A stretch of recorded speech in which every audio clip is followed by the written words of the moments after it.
The smell of kettle corn and diesel exhaust hung thick in the September air as 17-year-old Marcus Thompson adjusted his letter jacket and checked his watch. 9:43 p.m. The Millfield County Fair was winding down, but the Ferris wheel still creaked against the star-filled Nebraska sky, its colored bulbs casting dancing shadows across the dusty midway. Marcus squeezed his girlfriend Sarah Walsh's hand, her palm slightly damp with nervous excitement from their third ride on the tilt-a-whirl. "I'll be right back," he told her, his voice barely audible over the calliope music drifting from the carousel. "Just need to find Coach Martinez about tomorrow's practice schedule." Sarah nodded, tucking a strand of blonde hair behind her ear as she watched him disappear into the thinning crowd, his broad shoulders cutting through clusters of families heading toward the parking lot with stuffed animals and half-eaten candy apples. That was the last time anyone who loved Marcus Thompson would see him alive. The fairgrounds stretched across 15 acres of what was normally Peterson's cornfield, temporarily transformed into a wonderland of spinning rides, game booths, and livestock exhibits. The annual event drew families from 3 counties, a celebration that marked the end of harvest season in this corner of rural Nebraska where everybody knew everybody, and strangers were noticed immediately. Marcus had grown up attending this fair, winning his first blue ribbon for his 4-H calf when he was 12, stealing his first kiss behind the cotton candy stand at 14. Coach Martinez would later tell investigators he never saw Marcus that night. The practice schedule had already been posted in the locker room for a week. But in those crucial minutes after 9:43, as Sarah waited by the Ferris wheel, expecting her boyfriend to return with that easy smile that had made him homecoming king, Marcus Thompson was walking towards something that would erase him from existence. The first sign something was wrong came at 10:15, when the fair's final announcement crackled over the PA system, thanking everyone for attending and reminding them to drive safely. Sarah scanned the dispersing crowd, standing on her tiptoes to peer over the heads of departing families. The Ferris wheel operator, a weathered man named Dale Hoffman, who'd been running carnival rides for 30 years, remembered her asking if he'd seen the tall kid in the red and white jacket. By 10:30, the midway was empty except for carnival workers breaking down game booths and sweeping popcorn from the dirt pathways. Sarah found Marcus's best friend, Jake Morrison, helping his father load their prize-winning Holstein into a trailer. Jake hadn't seen Marcus since earlier that evening when they'd thrown rings at milk bottles, laughing as they failed to win anything bigger than a plastic comb. The Thompsons' 1995 Ford pickup truck sat exactly where Marcus had parked it 6 hours earlier, keys still in his pocket, wallet containing $43, and his driver's license undisturbed on the dashboard where he always left it. His parents, Robert and Diana, arrived at the fairgrounds at 11 p.m. after Sarah called their house in tears, her voice shaking as she explained that Marcus had simply vanished. Sheriff Patricia Keller, a 42-year-old veteran who'd spent most of her career dealing with cattle rustling and bar fights, stood in the empty field at midnight watching the last carnival truck disappear down Highway 34. She'd already radioed the state patrol and contacted neighboring counties, but deep in her gut, she knew this wasn't a case of a teenager jogging back to town or catching a ride with friends. Marcus Thompson was responsible, reliable, and utterly devoted to Sarah Walsh. He didn't abandon people he cared about. Something had gone terribly wrong in those 32 minutes between "I'll be right back" and the fair's closing announcement, and Sheriff Keller was about to discover just how quickly a small town's sense of safety could shatter like glass in the Nebraska wind. Millfield, Nebraska, population 2,847, was the kind of place where high school football games drew larger crowds than the county courthouse, and where Marcus Thompson's name appeared on the front page of the Millfield Gazette more often than the mayor's. The town stretched along a 2-mile strip of Highway 34, anchored by grain elevators on the east end and a Casey's general store on the west, with tree-lined residential streets branching off like ribs from a backbone. Marcus had been born in the same hospital where his father Robert delivered farm equipment parts, a modest brick building that served 4 surrounding counties. Diana Thompson worked as a secretary at the elementary school, and together they'd built a quiet, stable life in a ranch-style house on Elm Street, where Marcus practiced throwing footballs at a tire swing hanging from an ancient oak tree that had weathered 50 Nebraska winters. The Thompsons were what locals called good people. They attended First Methodist Church every Sunday, Robert coached Little League during summers, and Diana organized the annual Christmas toy drive. Marcus inherited their steady character, along with his father's imposing 6'3" frame and his mother's piercing blue eyes that seemed to see straight through to a person's soul. Teachers described him as polite, but never timid, competitive, but never cruel. On the football field, Marcus was poetry in motion. As quarterback for the Millfield Eagles, he'd led the team to their first state championship appearance in 23 years.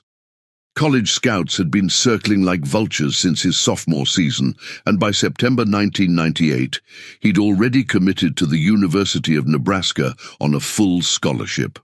Coach Martinez often said Marcus possessed that rare combination of natural talent and work ethic that separated good players from great ones. But Marcus's true magic revealed itself in quieter moments. He tutored struggling classmates in algebra without being asked, helped elderly neighbors rake leaves every autumn, and never passed a stranded motorist without stopping to offer assistance. Sarah Walsh had fallen for him not because of his athletic achievements, but because of the way he remembered her grandmother's birthday and always carried extra quarters to share with younger kids at the arcade. The week before the county fair, Marcus had been juggling senior year responsibilities with increasing pressure from reporters and recruiters. He'd spent Tuesday evening at the Gazette office patiently answering the same questions about his college plans and championship hopes. Wednesday brought a visit from a Nebraska assistant coach who sat in the Thompsons' living room, drinking Diana's coffee while discussing academic requirements and team expectations. Despite the attention, Marcus remained grounded. He still worked part-time at Henderson's Farm Supply, stacking feed bags and learning diesel engine repair from old Pete Henderson, who'd known the Thompson family for 3 generations. Pete would later tell investigators that Marcus had seemed unusually thoughtful during his Friday shift, mentioning something about figuring out what's really important when Pete asked if the college pressure was getting to him. That Saturday, Marcus had helped his father repair fencing on their modest 20-acre property before showering and picking up Sarah for their traditional fair date. They'd been going together for 2 years since Sarah moved to Millfield when her father got hired as the bank's loan officer. She was studying to become a veterinarian, drawn to Marcus's gentle strength and his way of making everyone around him feel valued and heard. The couple had talked about their future with the easy confidence of teenagers who believed love could conquer geography and time. Marcus planned to major in agricultural business, hoping to return to Millfield after graduation and eventually take over Pete Henderson's operation. Sarah would attend veterinary school, and they'd marry in the same church where both had been confirmed. Their friends envied their relationship's stability in a world where most teenage romances lasted weeks rather than years. Marcus and Sarah complemented each other perfectly. His steady leadership balancing her passionate idealism, her curiosity challenging his sometimes overly practical nature. They rarely fought, and when they disagreed, Marcus had a gift for listening that made Sarah feel heard rather than dismissed. As September 19th dawned clear and warm, with temperatures reaching an unseasonable 78 degrees, Marcus Thompson represented everything good about small-town America. He embodied the values his community cherished: hard work, loyalty, integrity, and the belief that dedication and character would always triumph over circumstance. In 18 hours, That belief would be shattered forever. Dawn broke over Millfield with the kind of crystalline clarity that made Nebraska farmland look infinite. But Sheriff Patricia Keller hadn't slept. She stood in the Peterson field, where Carnival workers were loading the last pieces of the tilt-a-whirl onto flatbed trucks, her radio crackling with updates from patrol cars that had spent the night checking every back road within a 50-mile radius. Marcus Thompson had been missing for 8 hours, and every passing minute carved deeper lines around Keller's eyes. The Thompsons arrived at the makeshift command post she'd established in the Peterson farmhouse kitchen by 6 a.m., Diana's face drained of color, Robert's hands shaking as he poured coffee he wouldn't drink. They brought Marcus's high school yearbook photo and a detailed description of what he'd been wearing. His red and white letter jacket with Thompson 12 embroidered on the back, dark blue jeans, and Nike sneakers that squeaked slightly when he walked fast. By 7:30, word had spread through Millfield's network of church congregations, coffee shop regulars, and early morning radio listeners.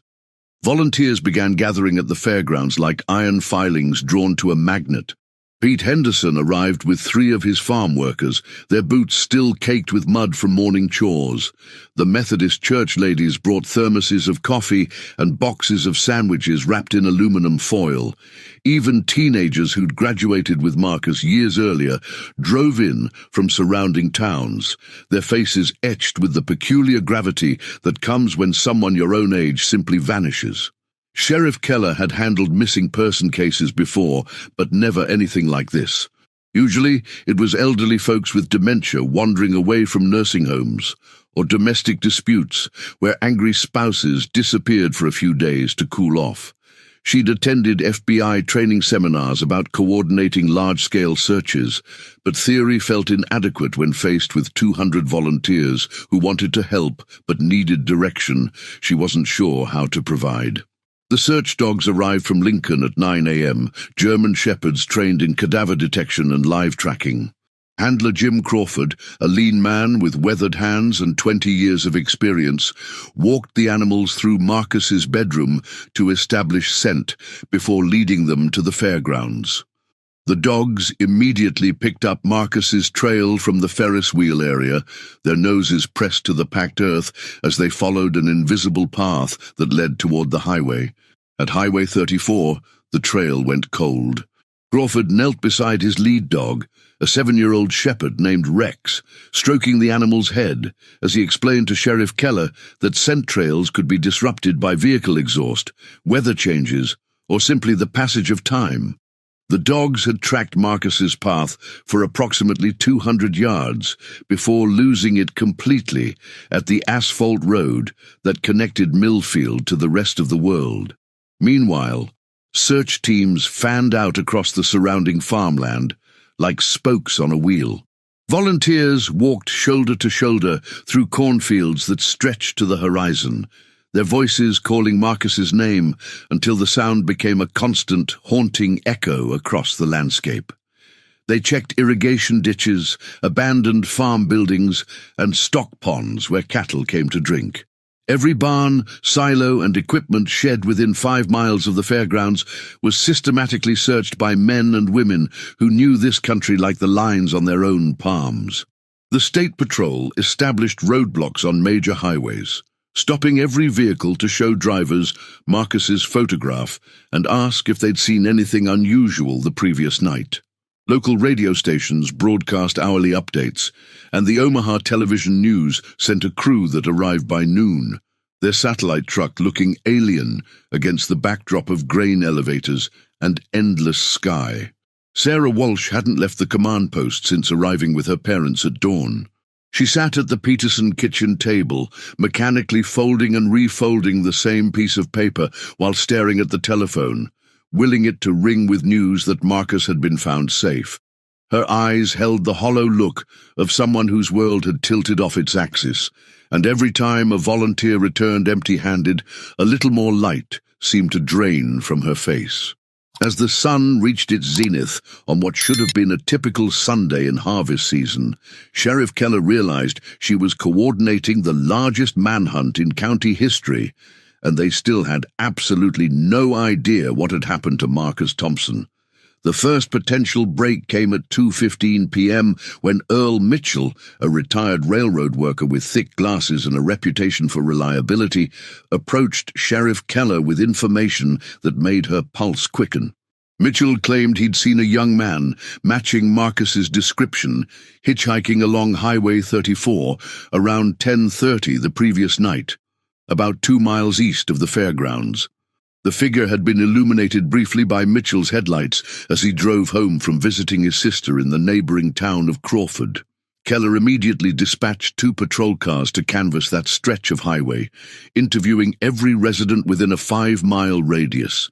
The description Mitchell provided was tantalizingly close. Tall, athletic build, light-colored jacket, but frustratingly vague. In the darkness and at 40 miles per hour, he couldn't be certain about facial features or specific clothing details. Still, it was the first concrete sighting that placed Marcus away from the Fairgrounds after his disappearance. The lead seemed promising until Mitchell's wife, Agnes, mentioned that her husband had been drinking at his sister's house and his night vision wasn't what it used to be. When pressed for additional details, Mitchell's certainty began to waver. Maybe the jacket had been darker than he initially thought. Maybe the person had been shorter. The description that had seemed so clear in his mind became increasingly fluid under scrutiny. A second witness emerged Tuesday morning when Doris Hanson, who operated the food concession near the livestock barn, came forward with her own account. She remembered seeing Marcus around 9 p.m., not long before he told Sarah he'd be right back. But Hanson's story introduced a troubling new element. She insisted Marcus hadn't been alone.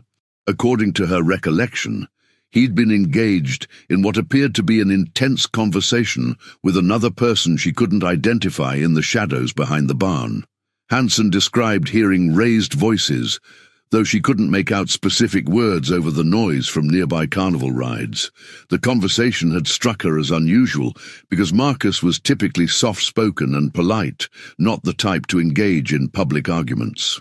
She'd noticed because it seemed out of character but hadn't thought much of it until news of his disappearance spread through town. Sheriff Keller's investigation team interviewed Hanson multiple times, trying to extract additional details about the mysterious second person. Was it a man or woman? How tall? What were they wearing? But Hanson's memory proved frustratingly incomplete. The lighting behind the barn had been poor, and she'd been busy serving customers corn dogs and funnel cake. All she could say with confidence was that Marcus had appeared upset or agitated during the brief glimpse she'd caught. The potential confrontation angle led investigators to examine Marcus's relationships more closely. They interviewed his teammates, looking for signs of conflict or rivalry that might have escalated at the fair. They spoke with former girlfriends, checking for jealousy or romantic complications that could have turned violent. They even questioned Sarah extensively, probing whether their relationship was as stable as everyone believed. Every lead crumbled under scrutiny. Marcus's teammates described him as universally liked and respected. His former girlfriends had nothing but positive memories. Sarah's account never wavered.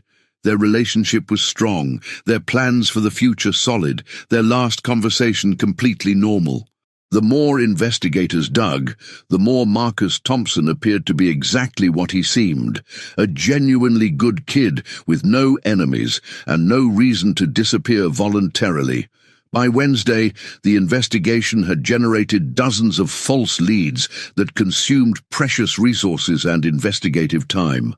A truck driver claimed to have seen Marcus at a rest stop near Grand Island, but security footage showed it was someone else entirely.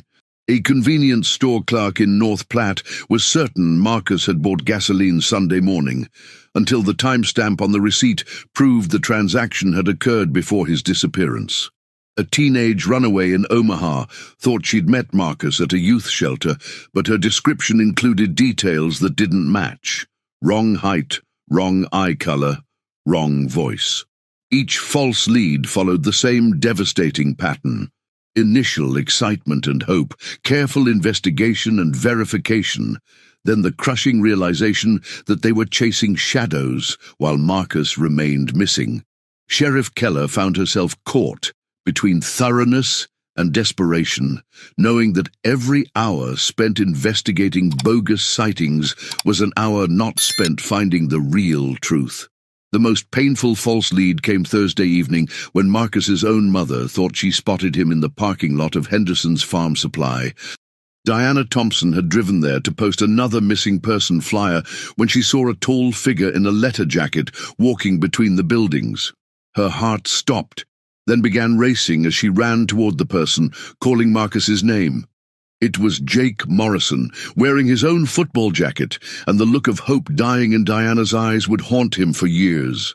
Winter arrived early that year, blanketing Millfield in snow by mid-October and sealing the county fair case files under a growing layer of bureaucratic frost. Sheriff Patricia Keller sat in her office on a February morning, 6 months after Marcus's disappearance, staring at 3 cardboard boxes that contained everything they'd learned about the night of September 19th, 1998. Witness statements that contradicted each other, photographs of empty fairgrounds, evidence bags containing nothing more significant than a few cigarette butts, and a torn concert ticket that had no connection to Marcus Thompson. The Nebraska State Patrol had officially transferred the case back to local jurisdiction after exhausting their resources and expertise. Federal involvement had lasted exactly 11 days, long enough for FBI agents to determine that there was no evidence of interstate transportation or federal crime.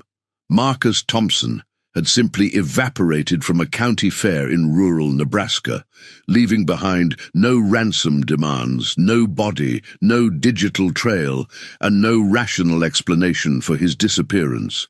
The telephone calls had stopped coming weeks ago. Reporters found other stories to chase.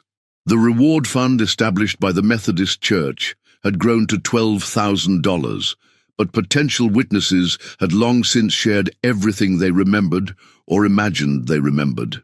The dogs had been brought back twice more, but Rex and his handler Jim Crawford could only confirm what they'd established on that first Sunday. Marcus's scent trail ended at the highway, as if he'd been lifted into the air and transported beyond the reach of earthly detection methods. Robert Thompson aged 10 years in 6 months. His shoulders developed a permanent stoop, as if he were carrying an invisible weight that grew heavier each day his son remained missing. He'd taken unpaid leave from his job at the farm supply company to coordinate search efforts, spending his savings on gasoline for volunteers and photocopying expenses for missing person flyers.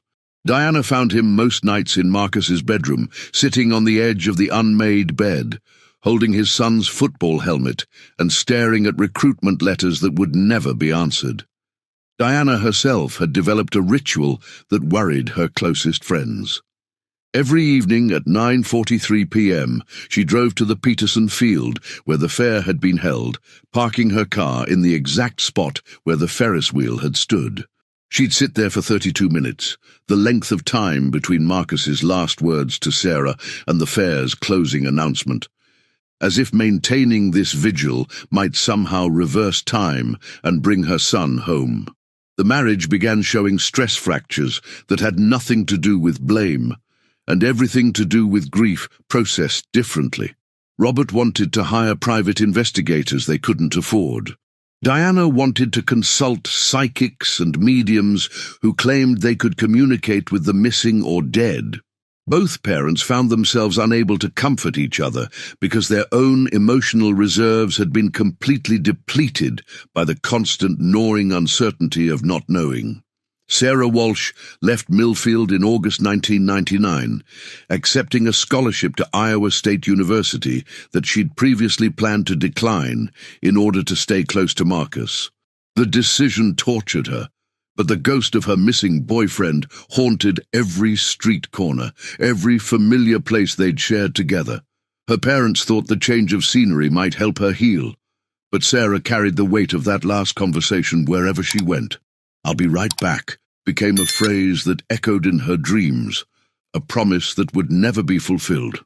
Sheriff Keller requested early retirement in the spring of 2000, 6 years before she'd planned to step down. The Marcus Thompson case had consumed her professional reputation and personal peace of mind.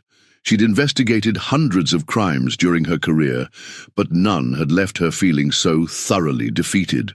Other sheriffs from neighboring counties began avoiding her at regional law enforcement meetings, afraid that her failure might somehow be contagious.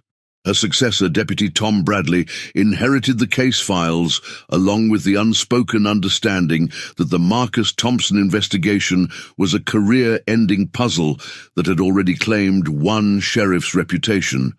Bradley was a practical man who focused on solvable crimes, cattle theft, domestic disputes, DUI arrests, while the cardboard boxes in the evidence room gathered dust and the reward fund accrued modest interest that no one would ever claim.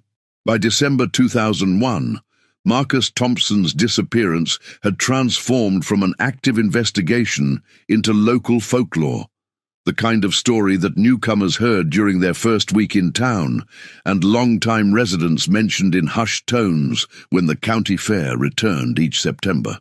26 years had passed since Marcus Thompson walked away from a Ferris wheel and into oblivion, but his bedroom remained exactly as he'd left it on the morning of September 19th, 1998. Diana Thompson, now 71, and moving with the careful deliberation of someone whose bones had been weathered by decades of grief, still changed his sheets every 2 weeks and dusted the trophies that lined his shelves like monuments to a future that never arrived. The red and white letter jacket hung in precisely the same position on the closet door, its shoulders maintaining their broad shape, as if Marcus might return at any moment and slip it on for another Friday night football game. His acceptance letter from the University of Nebraska remained pinned to the bulletin board beside photographs of him and Sarah at last year's homecoming dance, their faces radiant with the kind of happiness that seemed impossible to recapture in the decades that followed. Robert Thompson had died 7 years earlier, his heart finally succumbing to the constant strain of carrying hope that had grown too heavy for one man to bear. Diana found herself talking to Marcus more frequently now, updating him on hometown news as if he were away at college rather than lost somewhere beyond the reach of time and explanation. She told him about the new Walmart that had opened on the highway, about how Sarah Walsh had become Dr. Sarah Gonzalez and moved to Colorado, about the way Millfield's population had dwindled to just over 2,000 as young people continued leaving for opportunities in larger cities. The annual county fair still returned to Peterson's Field every September, though it was smaller now, reflecting the economic reality of rural Nebraska in the 21st century. Fewer carnival rides, fewer food vendors, fewer families with the disposable income to spend on games and attractions.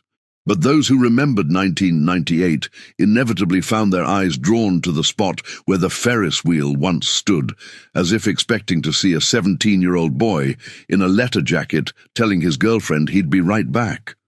Diana had stopped attending the fair after 2003, the year she finally accepted that Marcus wasn't coming home.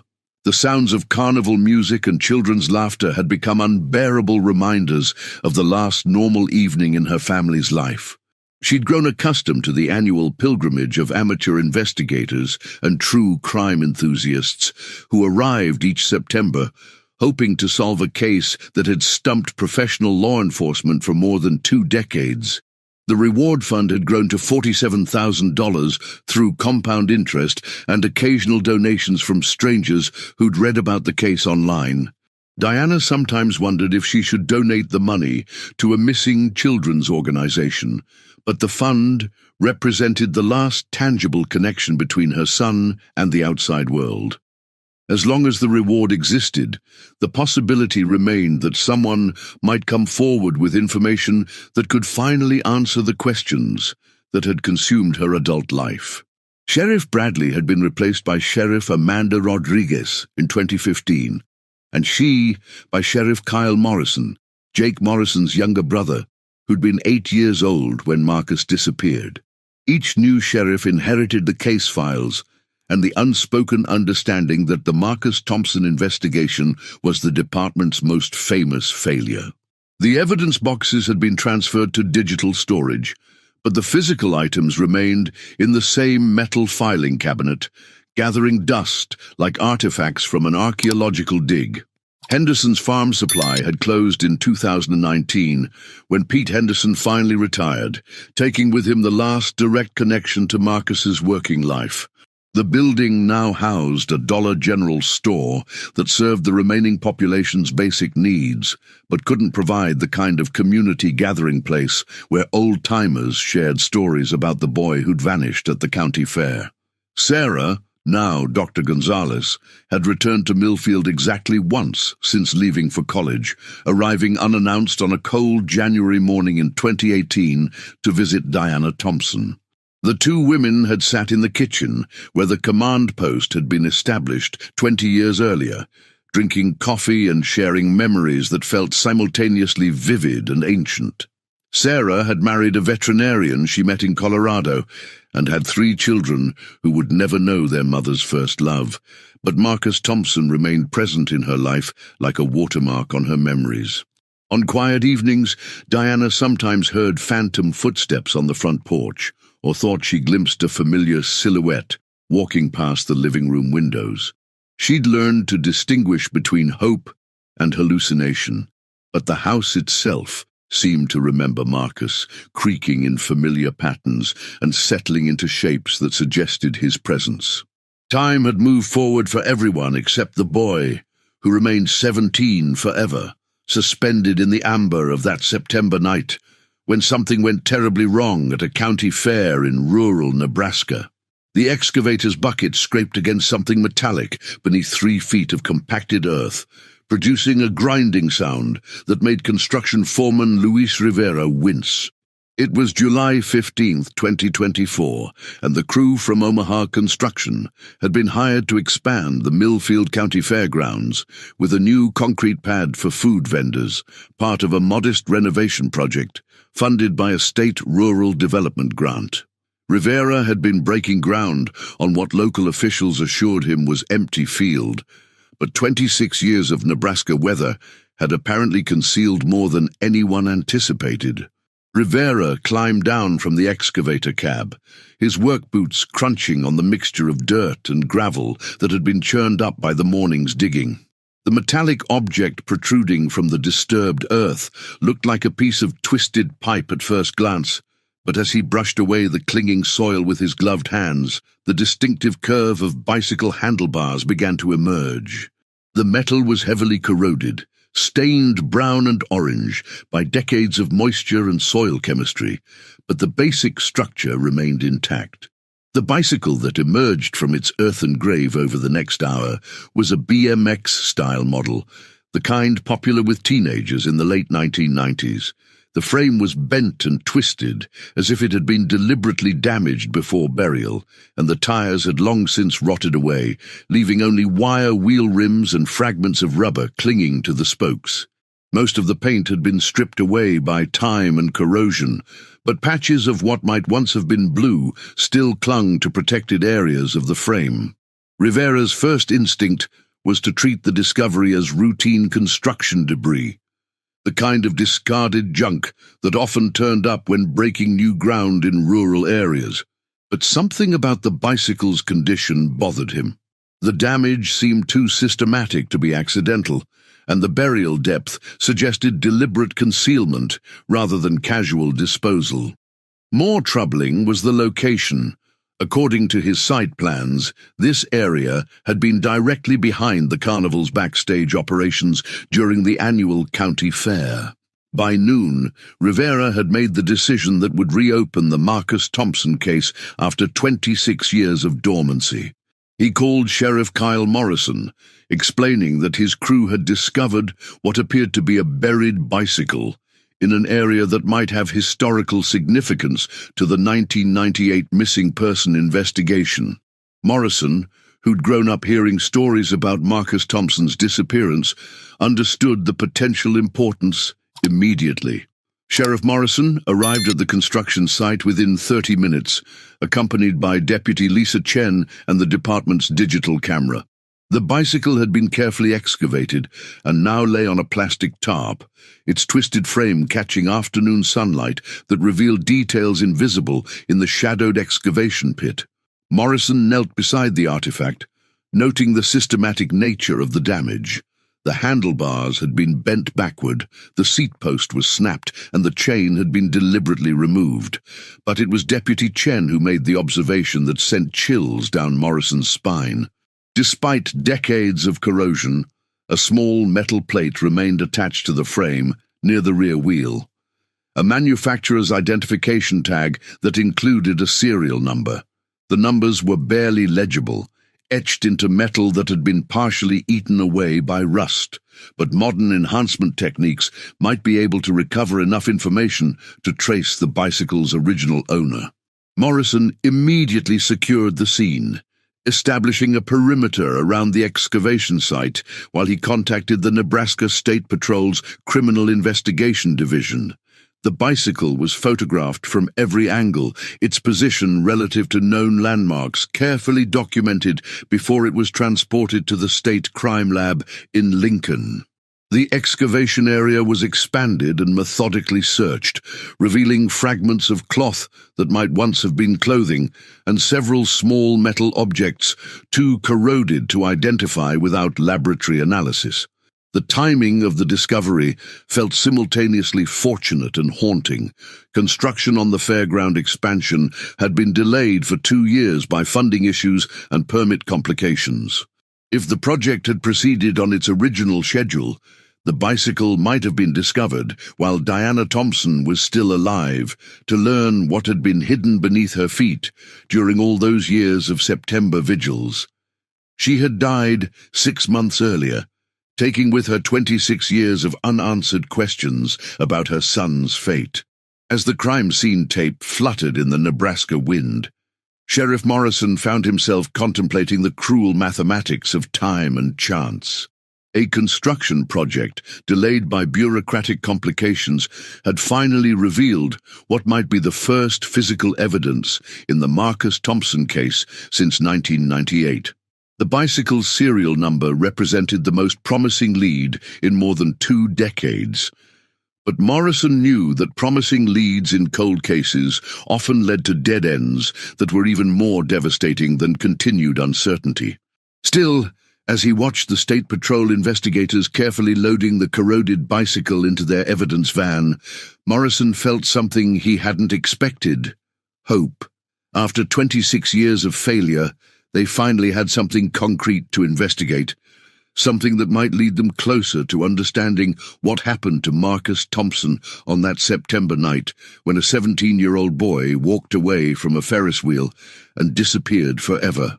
The call from the Nebraska State Patrol Crime Lab came on a Thursday morning in late August, 3 weeks after the buried bicycle had been transported to Lincoln for analysis. Sheriff Kyle Morrison answered on the second ring, expecting routine confirmation that the corroded artifact had yielded no usable evidence. Instead, he found himself listening to forensic specialist Dr. Rebecca Martinez explain that enhanced imaging technology had successfully recovered the bicycle's serial number, and that the results would fundamentally alter everything they thought they knew about Marcus Thompson's disappearance. The bicycle had been manufactured by Mongoose in 1997 and sold through a regional sporting goods chain that maintained detailed sales records. Within 48 hours, investigators had traced the serial number to a specific purchase made at Sportmart in North Platte on June 15, 1998, exactly 3 months before the county fair. The buyer's name on the credit card receipt made Morrison's hands shake as he held the fax document: Timothy Brennan, age 19, who had been employed as a carnival worker with Midwest Amusements during the 1998 county fair season. Timothy Brennan's name had never appeared in the original investigation files, despite the fact that he'd been working at the fair on the night Marcus Thompson disappeared. Somehow, in the chaos of interviewing carnival workers, vendors, and local volunteers, Brennan had slipped through the investigative cracks. He'd been hired just 2 weeks before the Millfield Fair as temporary help for the busy autumn season, working as a general laborer who helped set up and tear down rides, cleaned equipment, and performed whatever tasks were needed to keep the operation running smoothly. Dr. Martinez's analysis revealed additional disturbing details about the buried bicycle. The systematic damage hadn't been caused by time or environmental factors. Someone had deliberately destroyed the bike with blunt force trauma before burial. Tool marks on the bent handlebars suggested the use of a heavy wrench or similar implement, applied with enough force to permanently deform the steel frame. The chain hadn't simply fallen off due to neglect. It had been deliberately removed and was nowhere to be found in the excavation area. More significant was the discovery of organic material embedded in the bicycle's frame. Microscopic analysis revealed traces of cotton fiber consistent with denim fabric and what appeared to be human hair follicles trapped in the damaged spokes. The hair samples were too degraded for nuclear DNA analysis, but mitochondrial DNA testing might be possible if they could obtain reference samples from Marcus Thompson's maternal relatives. Sheriff Morrison contacted Diana Thompson's sister, Margaret Walsh, who lived in Denver and had served as executor of Diana's estate. Margaret agreed to provide a DNA sample, though she struggled to understand how her nephew's disappearance could be connected to a bicycle that none of them had ever seen before. The explanation Morrison provided, that the bicycle might have been used in Marcus's abduction or murder, left Margaret weeping on the telephone. 26 years of carefully managed grief suddenly reopened by the possibility that they might finally learn the truth. The investigation into Timothy Brennan revealed a pattern of behavior that should have raised red flags in 1998, if anyone had bothered to look. Brennan had been fired from his previous job at a grain elevator in Kansas for inappropriate behavior toward female co-workers. He'd been arrested twice for public intoxication and once for disorderly conduct at a bar in Colorado. Most troubling, he'd quit his job with Midwest Amusements immediately after the Millfield Fair, disappearing from the Carnival circuit without notice or forwarding address. Current records showed that Timothy Brennan, now 45 years old, was living in Pueblo, Colorado, working as a maintenance supervisor at a mobile home park, and apparently leading an unremarkable middle-aged existence. He'd married in 2003, divorced in 2011, and had no children. His credit report showed stable employment and no major financial problems, but his criminal record had accumulated several additional entries over the years. Another drunk and disorderly charge, a domestic violence complaint that was later dropped, and a 2019 arrest for harassment that resulted in a restraining order filed by a former girlfriend. Colorado authorities agreed to place Brennan under surveillance, while Nebraska investigators prepared their case for questioning him about the bicycle and Marcus Thompson's disappearance. The evidence was circumstantial, but compelling. Brennan had been present at the fair. He'd owned a bicycle that was found buried at the crime scene, and he'd fled immediately after Marcus's disappearance without providing contact information to investigators. Sheriff Morrison found himself in the strange position of simultaneously experiencing hope and dread. After 26 years, they finally had a viable suspect and physical evidence that might connect him to Marcus Thompson's fate. But reopening the case also meant reopening wounds that had never fully healed, forcing family members and community members to relive the trauma of September 1998, while confronting the possibility that the truth might be more horrific than the uncertainty they'd learned to live with. As Morrison prepared for the trip to Colorado that would bring him face to face with Timothy Brennan, he couldn't shake the feeling that he was about to disturb something that had been deliberately buried. Not just a bicycle, but secrets that someone had spent 26 years trying to keep hidden beneath the Nebraska soil.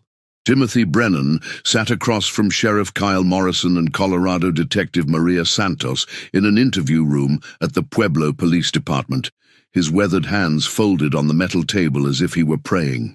26 years had transformed the 19-year-old Carnival worker into a middle-aged man with graying temples and the kind of deep fatigue that comes from carrying secrets too heavy for one person to bear alone. When Morrison placed the enhanced photographs of the buried bicycle on the table, Brennan's carefully constructed composure finally crumbled. "I've been waiting for this day since 1998, Brennan said, his voice barely above a whisper. "I knew somebody would eventually find it. I just never expected it would take this long." What emerged over the next 4 hours was a story that was simultaneously more innocent and more devastating than anyone had imagined. Brennan explained that he'd been smoking marijuana behind the livestock barn around 9:30 on the night of September 19th, trying to avoid his supervisor who'd been riding him about his work performance. He'd seen Marcus Thompson approaching through the shadows, apparently looking for someone, and had panicked, thinking the teenager was there to report him to Fair security. The confrontation that Doris Hanson had witnessed from the food concession wasn't an argument between Marcus and a mysterious adversary. It was a frightened 19-year-old pleading with what he assumed was a straight-laced high school athlete not to get him fired from the only job he could find. Marcus, confused by Brennan's desperate rambling about needing work to support his girlfriend back in Kansas, had tried to reassure him that he had no intention of reporting anyone for anything. But the conversation had attracted the attention of someone else.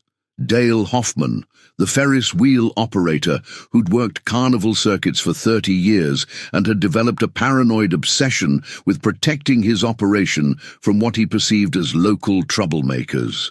Hoffman had approached the two young men, immediately assuming that Marcus was either a potential thief or an undercover law enforcement officer trying to bust carnival workers for drug use.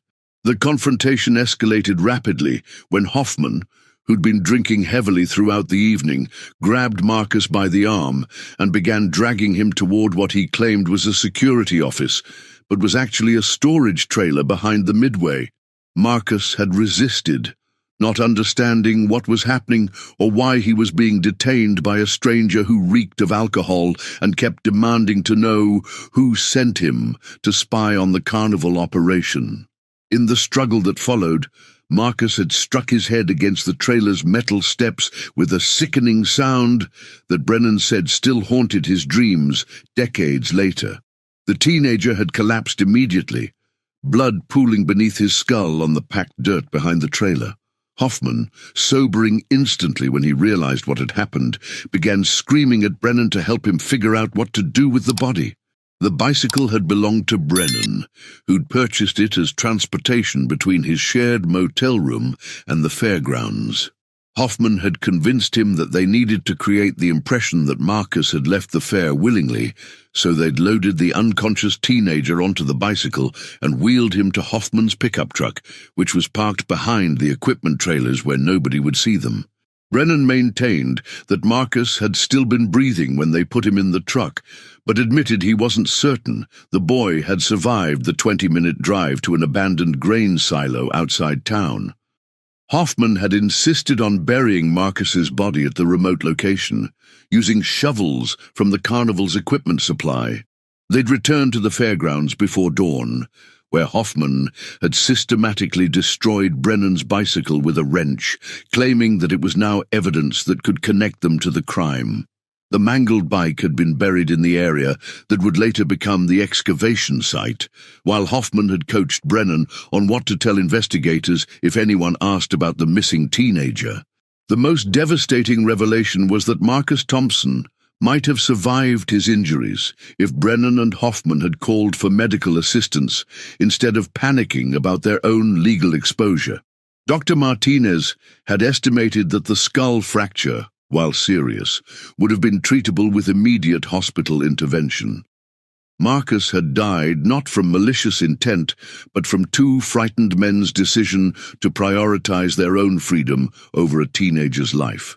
Dale Hoffman had died of liver failure in 2009, taking his direct knowledge of Marcus Thompson's final hours to a grave in a pauper's cemetery outside Amarillo, Texas.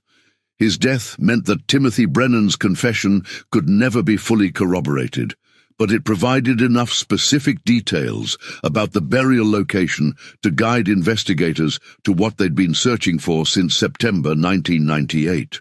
The abandoned grain silo, where Brennan claimed they'd buried Marcus, had been demolished in 2003 to make way for a wind farm, but ground-penetrating radar revealed anomalous readings in the soil that suggested previous excavation. The excavation that followed was conducted with archaeological precision, every cubic foot of earth carefully sifted for evidence that might confirm or contradict Brennan's account. On the third day of digging, investigators uncovered fragments of denim fabric that matched the description of what Marcus had been wearing, along with a University of Nebraska recruitment letter that had been in his wallet. Most conclusively, they found dental remains that were positively identified through records provided by Dr. James Patterson, the Millfield dentist who treated Marcus since childhood. Margaret Walsh, Diana Thompson's sister, received the news of her nephew's discovery on a crisp October morning, exactly 26 years and 1 month after his disappearance. She was 73 years old and had spent more than half her life wondering what had happened to Marcus, carrying the weight of her sister's grief even after Diana's death. The knowledge that Marcus had been murdered, that his life had ended not through calculated malice, but through a series of panic-driven decisions by two men who were more concerned with avoiding consequences than saving a teenager, brought a complex mixture of relief and rage that she struggled to process. Timothy Brennan was charged with accessory to manslaughter and failure to report a death, charges that carried a maximum sentence of 12 years in prison, but would likely result in a much lighter punishment given his cooperation with investigators and the passage of time. Colorado's extradition process moved slowly, giving Brennan several months of freedom before he would face trial in Nebraska for crimes committed when he was barely out of high school himself. The resolution of Marcus Thompson's case sent ripples through the tight-knit community of Millfield, forcing residents to confront uncomfortable questions about how well they really knew their neighbors and how many other secrets might be buried beneath the surface of small-town life. The Methodist Church organized a memorial service that drew hundreds of people, many of whom had spent decades wondering what had happened to the boy who'd walked away from the Ferris wheel and never came home. Sarah Walsh, now Dr. Sarah Gonzalez, returned to Nebraska for the memorial service, her 3 children in tow, as she attempted to explain to them why their mother was crying over a boy they'd never met. She stood at Marcus's gravesite, finally able to say goodbye to her first love after 26 years of uncertainty, but struggled to find peace in a resolution that felt simultaneously complete and utterly inadequate. Sheriff Kyle Morrison found himself reflecting on the cruel mathematics of timing and chance that had defined the Marcus Thompson case. If the fairground expansion had proceeded on schedule, Marcus's remains might have been discovered while his mother was still alive to receive closure. If Brennan had found the courage to confess years earlier, the family could have grieved properly instead of living in perpetual limbo.